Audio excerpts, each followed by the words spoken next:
የአርባ ምንጭ ዩኒቨርሲቲ የሳውላ ካምፓስ በ2008 ዓመተ ምህረት 191 ተማሪዎችን በአራት የትምህርት ፕሮግራሞች ተቀብሎ ስራ የጀመረ ሲሆን በ2010 1003 በመደበኛ 138 በተከታታይ መርሃ ግብር እያስተማረ ይገኛል። በዕለቱ 130 ተማሪዎችን ያስመረቀው የሳውላ ካምፓስ በ2011 የትምህርት ዘመን በ10 የትምህርት ፕሮግራሞች ከ1400 በላይ ተማሪዎችን ተቀብሎ የሚያስተምር መሆኑን የዩኒቨርሲቲው ፕሬዝዳንት ዶክተር ዳምጠው ዳርዛ ገልጸዋል። 18 የምርምር ስራዎች እየተካሄዱ ሲሆኑ ከማህበረሰብ አገልግሎት አኳያ ደግሞ በበጀት ዘመኑ በአካባቢው ለሚገኙ ሁለተኛ ደረጃ ትምህርት ቤቶች በትምህርት ጥራት ዙሪያ የአቅም ግንባታ ስልጠና ሲሰጥ ቆይቷል። በበጀት ዓመቱ ከ199 ሚሊዮን በላይ ብር ተመድቦ በካምፓሱ የሚደረገው የግንባታ ስራም ከሌሎች ካምፓሶች በተሻለ አፈጻጸም መከናወኑን ነው ዶክተር ዳምጠው የገለጹት። የዚህ ካምፓስ የግንባታ ስራዎች የመማሪያ የተማሪዎች መኖሪያ ህንፃዎች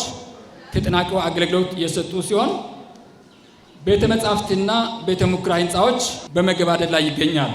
የግንባታዎች አፈጻጸም ደረጃ ከአርባ ምንጭ ከሚገኙ ካምፓሶች ግንባታ ሂደት ጋር ሲነጻጸር በተሻለ ፍጥነት ተፈጽሟል። የውሃ መስኖና ኤሌክትሪክ ሚኒስትር ዴኤታው ዶክተር ነጋሽ ዋገሾ አዲስ ካምፓስ ከመሆኑ ጋር ተያይዞ የተመቻቸ ሁኔታ ባይኖርም ተመራቂዎቹ ችግሮቹን ተቋቁመው ለምረቃ መብቃታቸው ጽናታቸውን የሚያሳይ መሆኑን ተናግረዋል። የሀገሪቷን አቅምና የአካባቢውን ነባራዊ ሁኔታ በውል ተረድታችሁ እውቀትና ክህሎት መሸመት ዋና ዓላማ አድርጋችሁ እነሆ ዛሬ ለድል በቅታችኋልና ባሳያችሁትም የዓላማ ጽናት ልትኮሩ ይገባል። ይህ የዓላማ ጽናታችሁ የመደመርና የአንድነት ጉዞ ውስጥ የበኩላችሁን ድርሻ እንድትወጡ ታላቅ ስንቅ እንደሚሆናችሁ እምነት አለኝ። ተመራቂዎቹ የኢትዮጵያን መጻኢ ዕድል ተረካቢ በመሆናቸው በተማሩት የትምህርት መስክ ህብረተሰቡን በማገልገል ኃላፊነታቸውን መወጣት እንዳለባቸው አሳስበዋል። የመጪውን ኢትዮጵያ መጻኢ ዕድል ወሳኝና